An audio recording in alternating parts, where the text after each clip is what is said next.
A very good day to Dr. Yusnis. We are from Group 11 and our group members are Lisan, Ashada, Hamiza, Amira, Savia, and Shafika.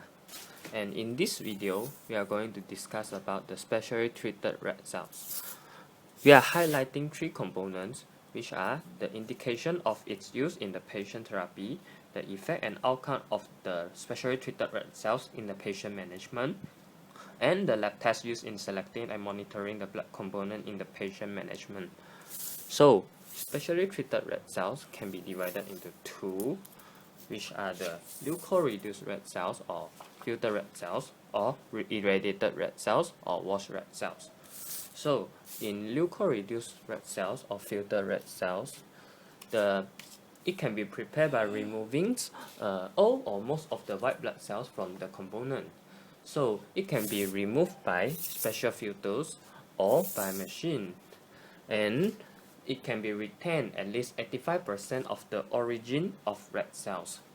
While in the irradiated red cells or washed red cells, the blood component is exposed to the X-ray or gamma ray, and it could be used to prevent the proliferation of the T lymphocytes. So in the video later on, they will explaining further about the specially treated red cells.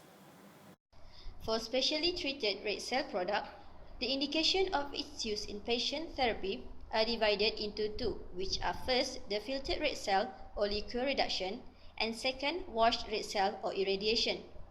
Going back to the first one, the patient that needs leukoreduced red cell product are the one that produce alloimmunization to donor HLA antigen, patient who had febrile non-hemolytic transfusion reactions, patient who had cytomegalovirus transmission, and also patient that is immunosuppressed.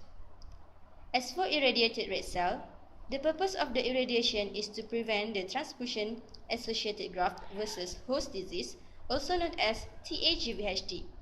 Other than that, irradiation causes DNA crosslinks, thereby preventing lymphocyte replication without significantly damaging red blood cell, platelet, or granulocyte function. What causes TAGVHD?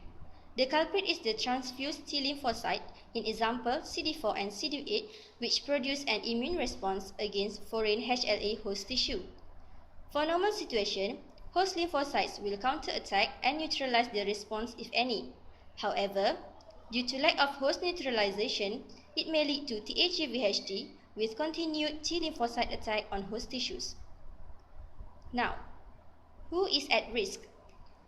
The one who needs irradiation products are the immune-suppressed patient, patient with congenital T-cell deficiency syndromes, patient with stem cell or bone marrow transplantation, intrauterine transfusion for premature neonate, patient that treated with purine analogs, and also premature infant with weight less than 1.2 kilograms.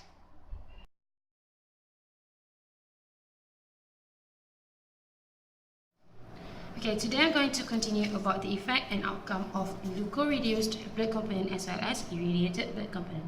So we start with irradiated component. So irradiated component is used to prevent the risk of TAGVHD. What is TAGVHD? It's actually a transfusion-associated graft versus host disease. So it must be given to a patient who have the risk. And for example, if a person who is, for example, a patient that is hematopoietic stem cell transplant patient, they're not given a irradiated blood component, so what will happen to them is that this patient will have an effect or outcome of transplant complications as well as bacterial infection. So right now I'm going to start with the leukoreduced blood component. Leukoreduced blood component is given to patient is because to reduce the reaction of febrile transfusion reaction. And also leukoreduced blood component is used to reduce the risk of cytomegalovirus transmission. And cytomegalovirus transmissions usually is called CMV transmission. So this is usually to prevent the CMV antibodies of the donor to be given to CMV negative immunosuppressed patient or pregnant recipient. And also leukoreduced blood component is also to reduce sensitization of HLA antigen. Usually, as HLA sensitization of HLA antigens is usually occurred in patient who is a transplant patient. Okay, and so that is all for the effect and outcome. Thank you.